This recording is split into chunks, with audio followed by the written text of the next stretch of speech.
hier, j'avais mis mon vélo pour rouler. Ouais. Puis j'avais barré mon bike sur le toit, bien sûr, dans le parking. Je pensais que j'avais ma clé, j'avais pas ma clé de cadenas. Fait que j'étais tout habillé. Je me rends compte de ça. J'étais comme, ah non, c'est pas vrai. Finalement, j'ai pas pu rouler avec la gang. Mais... C'était cool, la ride. Il y avait pas mal de monde. Ça a fait 4-5 groupes. Nous autres, on a séparés. La gang XC. Ouais. La gang XC, mais tu sais, la gang enduro, mettons, débutant et intermédiaire, on m'a dit que c'est du XC qu'ils ont fait. Là. Je sais aussi, ils ont focusé à faire des belles descentes. On a monté la bout à bout, puis on a redescendu, je sais pas trop quoi à côté. Ouais, c'est ça. Ça ressemble pas mal à ce qu'on a fait nous autres, mais on a fait une boucle au nord entre deux. Là. Ah, OK, ouais. La crème, c'est cool ça, la montée. Moi, j'adore ça, puis là, on est torse mort. On te dira quand on commence, mais la montée de la chousse, montée single track, super étroite, mais vraiment belle. Il n'y a plus ça. Là, on a des montées trop larges, à mon avis. Là. Puis là, c'était une belle montée super étroite que ça dépasse pas. Là, c'est vraiment une belle montée.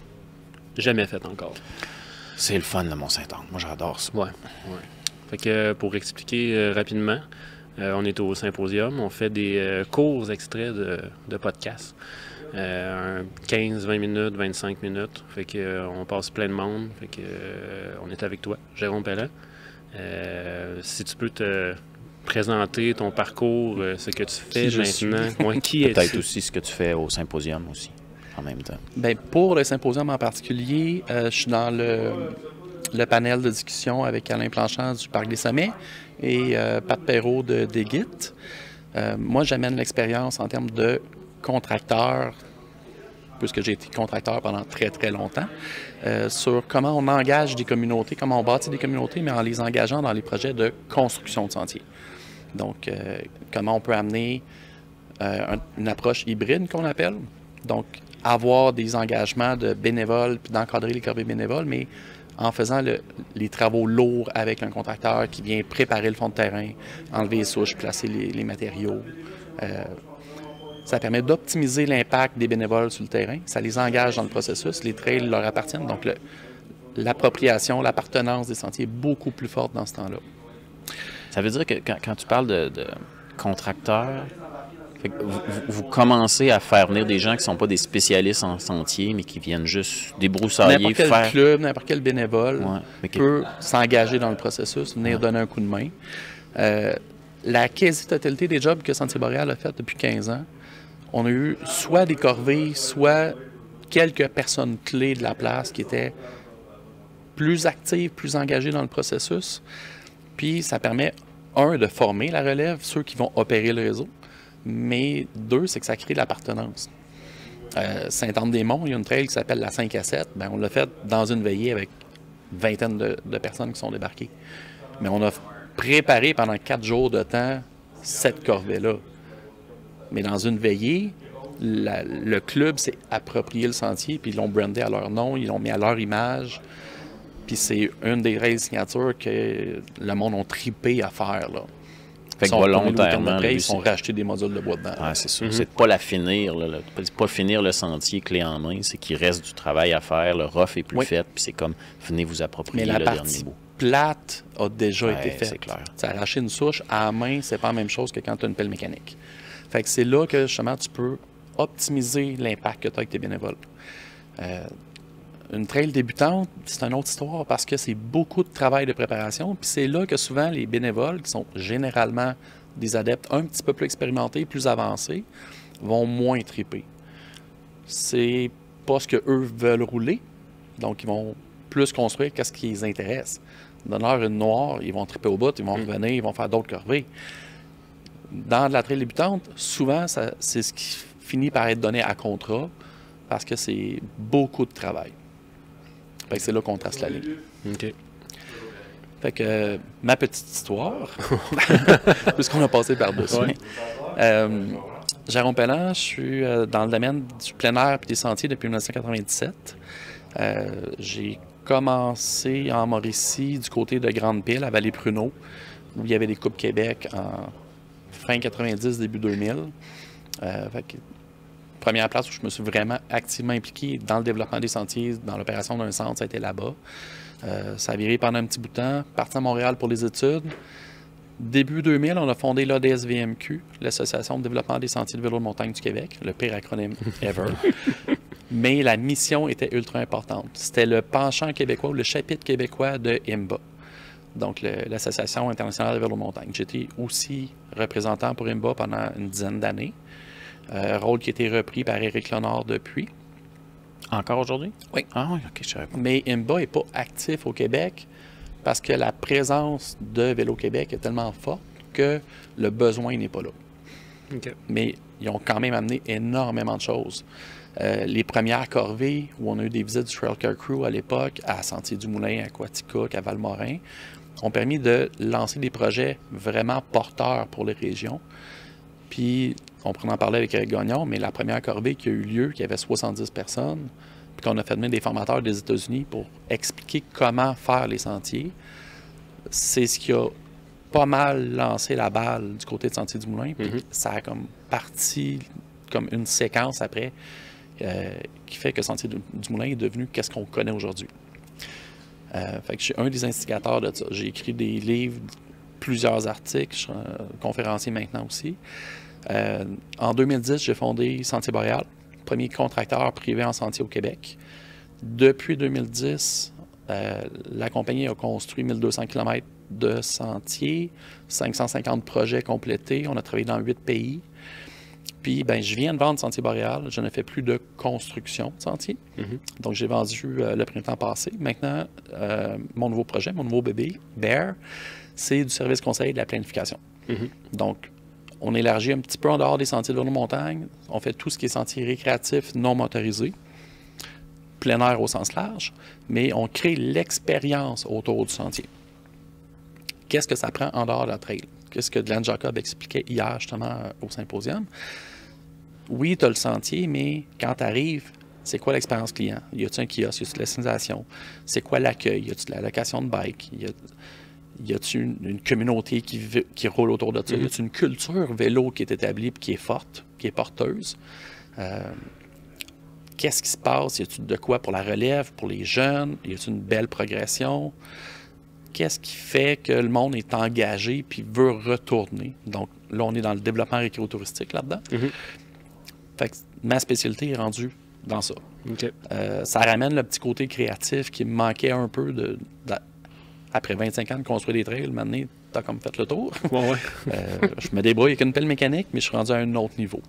Fait que maintenant, c'est ce que je fais à temps plein. Là. Fait qu'on fait que de la planification. Fait que plan directeur, plan de développement, cartographie, signalisation, gestion de risque, tout ce qui vient avant la construction et tout ce qui vient après.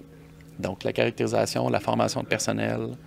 Je suis formateur accrédité pour Parc Canada, pour différents organismes. Ça, tu le faisais avec Sentier Boréal? On avait commencé à le faire il y a quelques années. Puis, c'est un créneau qui est quand même important. Le bureau de projet existe depuis maintenant 5 ans. Officiellement, on l'a lancé pendant le COVID, fait que c'était le pire timing qu'il n'y a pas. Ça a été une première année difficile, d'ailleurs. Ouvrir le bureau en février et le fermer un mois plus tard dans le COVID, c'était pas super. Mais on a persévéré, puis le bureau, maintenant, c'est ce qui génère les projets pour tous les autres contracteurs, puis d'amener justement un petit peu plus de professionnalisme dans l'approche de planification, ça fait du bien, parce que les projets qu'on voit maintenant apparaître sur le marché, c'est plus des jobs de 3, 4, 5 km, c'est des projets structurants pour des régions complètes, des développements touristiques, des relances économiques pour des régions. On chiffre des villages qui ont une économie forestière à une économie récréotouristique. C'est un autre thinking, une autre approche, mais ça engage des communautés. C'est là que ça devient le fun, ça va beaucoup, beaucoup plus loin. Ça reste tout basé sur le vélo, de toute façon. C'est un peu mon histoire, c'est ce que je fais maintenant. As-tu des exemples, mettons, de projets concrets que Bear a fait, mettons, pour l'instant, ou c'est tous des projets? On en a beaucoup en planification. Ouais. On a fait beaucoup de projets de signalisation dernièrement. OK. Fait que j'ai une graphiste au bureau à temps plein, puis on fait que de la signalisation. Elle a fait à temps plein là-dessus. Sinon, on fait beaucoup on a un gros mandat avec Tourisme Lanaudière qu'on accompagne. Présentement, on structure l'offre vélo pour toute la région de Lanaudière. Okay. Fait que c'est le genre de projet qu'on peut faire. On travaille des centres de ski, des parcs régionaux, des municipalités ou des organismes privés également. Fait que le spectre est quand même large. Je suis en train de compléter un mandat pour l'Université McGill, qui est propriétaire du Mont-Saint-Hilaire. Fait que la réserve écologique du Mont-Saint-Hilaire a un réseau de sentiers. On est en train de travailler là-dessus. Pédestre. Oui, pédestre, mais on va dire multi-usage, parce que l'hiver, il y a d'autres types de pratiques également. Mais non, il n'y a pas de vélo de montagne là-bas. Ça. Question d'achalandage. Beaucoup trop de monde. Ah non, j'ai habité dans le coin pendant 2 ans, là, puis aller là au Mont-Saint-Hilaire la fin de semaine, non, tu veux pas aller là. C'est fou, là. Fait que le spectre s'élargit un petit peu plus. Il y a définitivement des gros besoins au niveau des gestionnaires de réseau, des développeurs, puis également beaucoup de promotion et développement avec les différents ministères qui ne comprennent pas toujours la réalité de ce qu'est un sentier. Exemple concret, on a un projet qui est bloqué présentement. On attend un permis du ministère des Ressources naturelles, ça fait 1 an. Et c'est très complexe parce que la loi n'encadre pas ce qu'est un sentier dans l'aménagement forestier. Il y a un trou dans la loi à cet effet-là. Fait que là, on est en table de concertation avec des ministères, des intervenants, des biologistes pour essayer de trouver une solution là-dedans. Mais pour eux, un chemin forestier de 30 mètres de large, c'est la même chose qu'un sentier de vélo de 0,2 mètres. Plusieurs semblent être dans cette problématique. C'est l'enjeu avec toutes les forêts publiques du Québec. Ouais, on vit la même chose avec la Ville de Québec. Ouais. Il n'y a jamais personne qui a fait des demandes de permis pour des sentiers de vélo. Ça n'existe pas. C'est pas encadré dans la loi. Ouais. Donc là, j'accompagne le ministère à peut-être réécrire cet article de loi-là. Ben oui, ça serait une excellente nouvelle. Sinon, je travaille beaucoup avec le ministère du Tourisme, ministère de l'Environnement, ministère des Forêts, à revoir l'approche, à amener ça un petit peu plus loin, à faciliter le processus pour les OBNL qui font les demandes, parce que c'est pas toutes des grosses compagnies. Là. Un club de vélo, souvent, n'a pas la capacité de faire un projet qui coûte 100 000 d'études, 200 000 d'études avant de commencer à construire sur le terrain. Souvent, les subventions de construction sur le terrain sont 100 000 Si tu as 100 000 d'études, le ratio ne fait pas de sens. Là. Exact. Fait que, on essaye d'aider, de faciliter un petit peu. Fait que, un mandat d'éducation là-dedans, un mandat... on publie plein d'articles, plein de nouvelles, plein de petits guides pour aider dans ce sens-là. Puis si on voit la progression dans le dernier 15-20 ans, ce qu'on faisait il y a 20 ans, c'était des trails de 4 roues, c'est ça qu'on roulait, parce qu'il n'y avait pas d'autre chose qui existait. Avec Sentier Boréal, on peut quand même avoir pris le crédit d'avoir amené ça à un autre niveau, d'avoir créé des sentiers qui sont des produits, qui génèrent des revenus, qui créent un souvenir. Même la légende, tout le monde a entendu parler de la légende, de la Nielsen. Je pourrais dire la même chose sur un paquet de sentiers un peu partout au Québec qu'on a créé. Absolument. Parce que c'est l'élément signature qui a amené quelque chose. Ça reste que c'est le volet signature qui est dans l'imaginaire collectif. C'est pas celui-là qui amène de la clientèle, qui génère des revenus le plus. Fait que le ratio 10-15 de sentiers experts qui animent, c'est super le fun. Mais ce qui génère des revenus, c'est l'autre portion de 75 de sentiers débutants intermédiaires. Oui, exact. Fait que, faire comprendre aux gestionnaires qu'il y a des ratios comme ça à respecter dans ta planification globale, c'est important. Le cadre de gestion de risque pour les assurances. Il y a une poursuite en cours présentement dans le coin de Trois-Rivières. Ce qui est arrivé, c'est une chose. Est-ce que la responsabilité, elle tombe sur qui? Qu'est-ce qui s'est passé réellement? C'est-tu la faute du rider? C'est-tu la faute du centre? On est-tu capable de prouver la situation? Ce cadre de gestion de risque-là est à mettre en place. Il est souvent très, très mal compris par les gestionnaires. Absolument. Fait que ça, c'est un autre mandat qu'on a. On accompagne beaucoup de clubs, beaucoup d'organismes à développer cette approche-là. On a parlé avec la gang des Sentiers de l'Est, mais j'imagine que ton mandat aussi, c'est faire penser à la planification, à l'entretien dans le temps. Oui. Parce que on le voit partout, encore plus dans les CEPAC de ce monde qui s'imagine qu'on fait un sentier puis que j'y pense pas pendant 10 ans. Là-dessus, à la fin de Sentier Boréal, on avait publié, puis maintenant on l'a repris dans Bear, un guide d'entretien de sentier. Ce guide-là a un élément qui est super important, c'est le coût sur le cycle de vie. Donc, le cycle de vie d'un sentier, c'est quoi? À quel moment tu as de l'entretien à faire? Puis si tu abandonnes ton entretien, qu'est-ce qui se passe? Il y a un point de fracture à une place qui est super important. Si tu te rends là, tu reconstruis, tu n'essaies pas de patcher. Bien, le coût sur le cycle de vie se calcule, ça se budgète, puis c'est super important. Le problème, c'est que souvent, les gestionnaires considèrent le coût d'aménagement initial comme étant le total de l'actif et ne calculent pas le coût sur le cycle de vie. Ton coût d'opération sur 10-15 ans, c'est quoi? Ta passerelle, elle ne t'offrira pas 15 ans.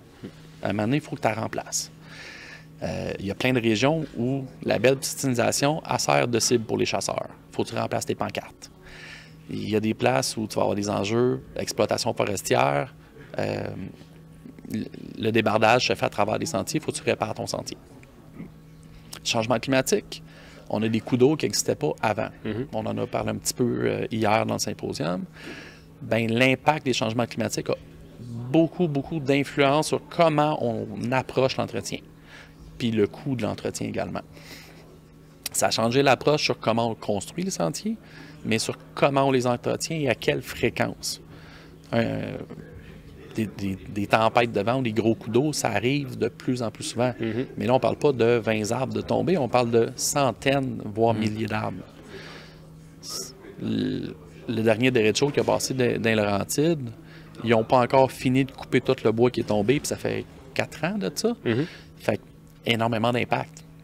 Mais un club qui a des ressources limitées, puis c'est des bénévoles qui vont faire cet entretien-là, bien, soit tu le budgètes en temps ou tu le budgètes en argent, mais il faut que ça se fasse. Exact.